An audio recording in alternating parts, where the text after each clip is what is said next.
جی تو تمام دیکھنے والوں اور سننے والوں کو لاہور پاکستان سے ایک دفعہ سے پھر خوش آمدید۔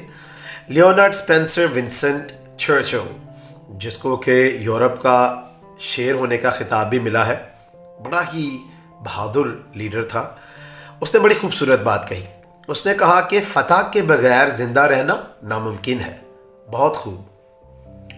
فتح کی جب بات آتی ہے تو بہت سارے لوگ سمجھتے ہیں جنگ یا قابض ہو جانا کسی شہر پر یا ملک پر تو ہی ہم فاتح کہلاتے ہیں یا فتح کا لفظ استعمال کرتے ہیں، لیکن میں اس اچھے قول سے مطلب یہ لیتا ہوں فتح کا کہ روزانہ کی بنیاد پر ہمیں اپنے آپ پر قابو پانے کی یا فتح اپنے آپ کو کرنے کی ضرورت ہے۔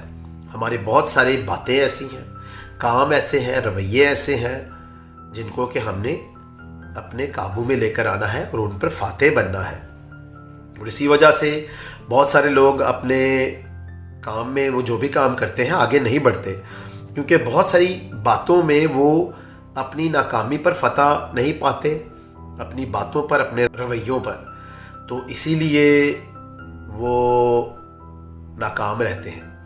اور کسی نے بڑی خوبصورت بات کہی کہ کسی شہر کو فتح کرنے سے بہتر ہے انسان اپنے آپ کو فتح کر لے۔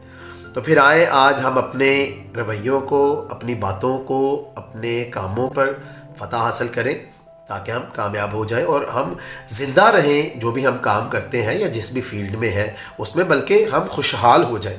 تو پھر لیونارڈ اسپینسر ونسنٹ چرچل کا خوبصورت قول مت بھولیں کہ فتح کے بغیر زندہ رہنا ناممکن ہے۔ جب بھی یہ میرا چینل دیکھیں اس کو پسند بھی کریں، سبسکرائب بھی کریں۔ خوش رہیں، شاد رہیں، آباد رہیں، اپنا اور اپنے ارد گرد لوگوں کا بہت خیال رکھیں۔